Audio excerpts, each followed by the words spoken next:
Hola, soy Aristóteles y os voy a explicar qué es la lírica. La lírica es género cuya definición teórica ha sido más tardía, aunque la primera propuesta de lírica como género es de Minturno. Gerard Genet atribuye la primera definición a los teóricos del siglo XVII y a los románticos del siglo XIX. Y lo cierto es que el concepto de lo lírico es un concepto romántico y que las composiciones poéticas anteriores carecían de una clara unificación en su género. Se ha llegado a restablecer una confusión de la lírica con lo subjetivo, lo que dificulta la propia definición del género, que llega a entenderse como sinónimo de poesía y de forma en verso. Pues ahora voy a explicar las características del poema lírico. En primer lugar, tenemos el frecuentismo de la primera persona, que se suele identificar con el autor real del texto. En segundo lugar, tenemos el uso frecuente de la segunda persona, que acerca la lírica al lenguaje corriente y al orador, a la carta, a la oración y a la fórmula mágica. En tercer lugar, tenemos el dirigirse a objetos incapaces de practicar en la comunicación. En cuarto lugar, tenemos la introducción de personajes no motivados desde el punto de vista de la trama.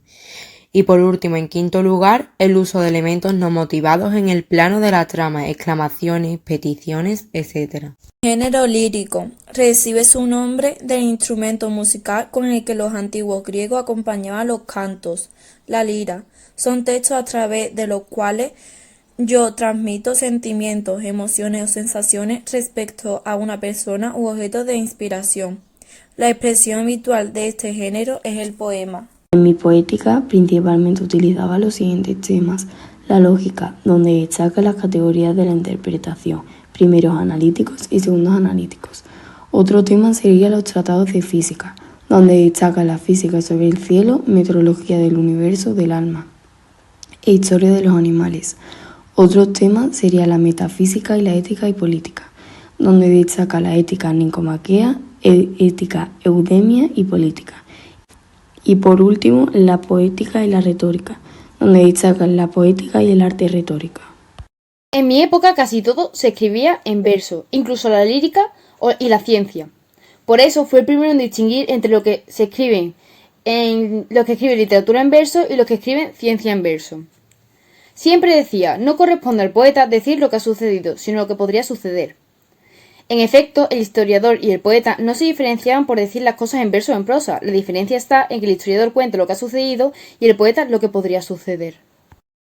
Para mí, la retórica es la facultad de conocer en cada caso aquello que puede persuadir. La retórica puede ser cultivada, pero se deben conocer sus principios.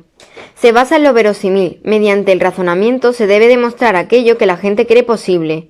Para ello, quien emite el discurso se vale de la lógica, del sentido común, lógica de opinión pública. Yo la defino como más vale un verosímil imposible que un posible inverosímil. Con esto, yo creo que se debe contar a la gente aquello que creo posible. He escrito 3 libros sobre este tema. El primero trata sobre la estructura de la retórica y sobre las especies de la retórica. El segundo libro está dirigido al público, ya que trata de cuánto es capaz de razonar y en cuánto está sujeto a pasiones y modos de ser. Y el último estudia la forma más adecuada de los discursos con vías a la persuasión. El amigo de todo el mundo. El amigo de todo el mundo no es un amigo. Lo mejor es salir de una vida, como de una fiesta, ni sediento ni bebido. No se puede desatar un nudo sin saber cómo está hecho.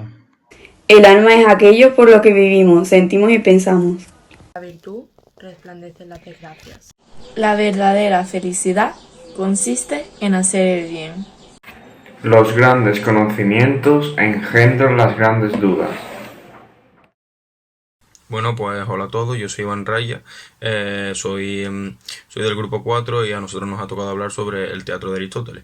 Para comenzar voy a hacer una pequeña presentación, que este vídeo va a tratar sobre la poética de Aristóteles, y ahora vamos a dar paso a la introducción. El libro fue escrito en el siglo IV a.C. y en el libro lo que habla es... habla sobre la tragedia y el arte en general, que nace sobre las imitaciones, ya que los seres humanos es natural imitar para aprender. Después habla un poco sobre la tragedia y la comedia, y ahora vamos a hacer una breve comparación de esas dos. Para empezar vamos a hablar sobre la tragedia. La tragedia tiene personajes mejores y superiores. Luego, enaltece las virtudes. Son dramas y causan miedo y compasión. Luego vamos a hablar sobre la comedia, que la comedia imita a personajes inferiores, busca amplificar la fealdad y trata de causar risa. Bueno, yo voy a hablar sobre las principales diferencias entre la tragedia y la epopeya. La tragedia era de forma narrada, en cambio la epopeya era más de forma actuada. La tragedia también era más precisa y corta y la epopeya era de forma mucho más larga. Y ahora voy a hablar sobre las 6 partes principales de la tragedia, las cuales nombraré. Que en primer lugar estaría la fábula, en segundo lugar los caracteres, en tercer lugar la locución, en cuarto lugar los pensamientos, en quinto lugar el espectáculo y en sexto lugar la melodía. Y ahora os voy a pasar a mi compañero Pablo. Bueno, yo voy a hablar de la fábula o trama. Esta se divide en compuesta y simple. La compuesta está la peripecia, que es un acontecimiento improvisto o cambio de fortuna en el personaje. Y la simple es toda la historia continua y no hay peripecia. Voy a hablar también de los caracteres. A través de las decisiones de los personajes entendemos su carácter. Este carácter deberían tener consistencia, deben ser semejantes a la realidad y deben ser buenos. Y doy paso a mi compañero Dani. Bueno, y ahora vamos a hablar sobre la elocución o dicción, que es la forma en la que los personajes expresan o argumentan. Con esto despiertan pasiones. Se usan palabras extrañas, metáforas, anáforas, analogías y formas alargadas, no en exceso.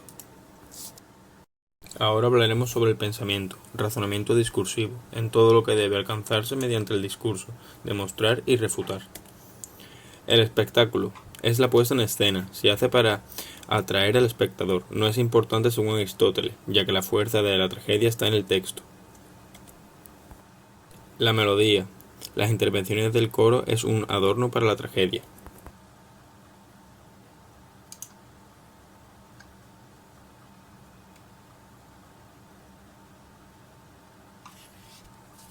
Ahora voy a decir algunas curiosidades mías.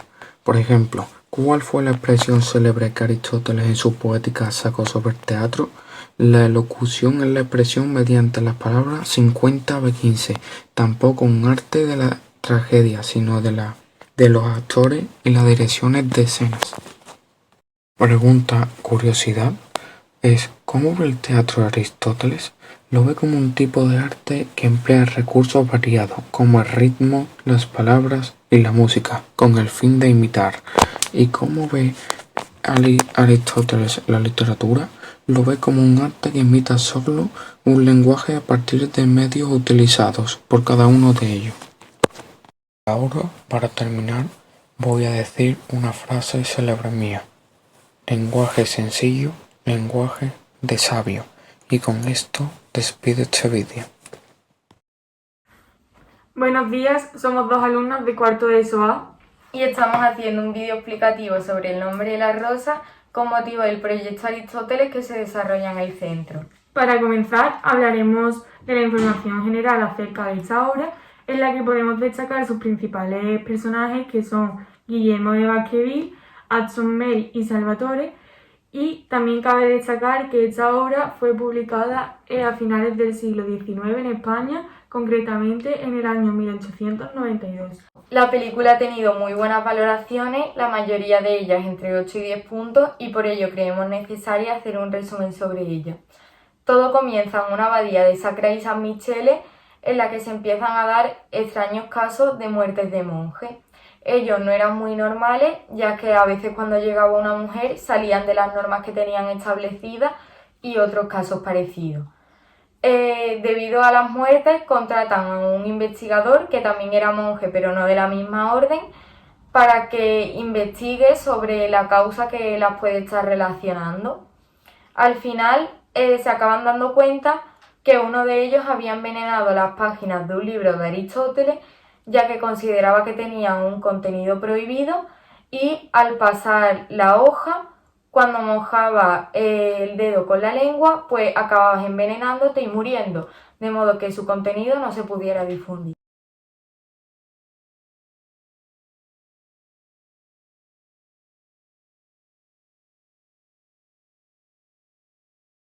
Para seguir con el vídeo explicativo, hablaremos acerca de la relación que tiene dicha obra, El nombre de la rosa, con Aristóteles. Se ha encontrado un volumen 1 en el cual su tapa lleva escrito volumen 1, pero no se ha encontrado un volumen 2, pero se piensa que existe o existió dicho volumen.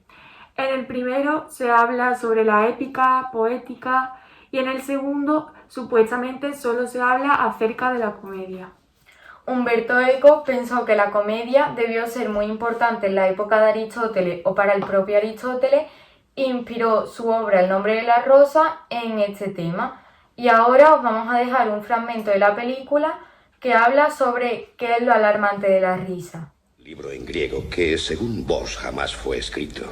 Un libro dedicado a la comedia, la cual odiáis tanto como odiáis la risa.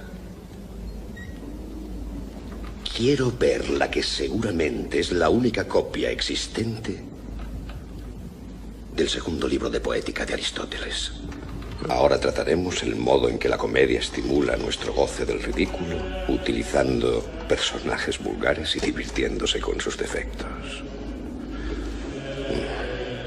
Adelante, Guillermo. Lee, lee. Maestro, debemos darnos prisa.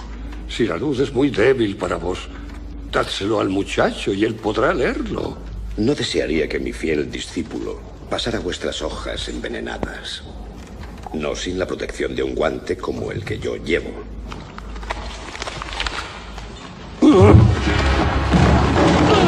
¡La lámpara! ¡La puerta, rápido, antes de que nos encierre!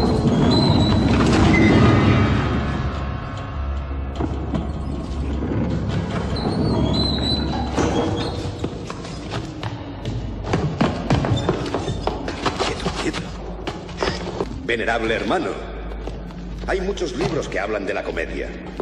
¿Por qué os produce este tanto miedo? Porque este es de Aristóteles. Atso, por ahí. ¿Pero qué es lo alarmante de la risa? La risa mata el miedo. Y sin el miedo no puede haber fe. Porque sin miedo al diablo ya no hay necesidad de Dios.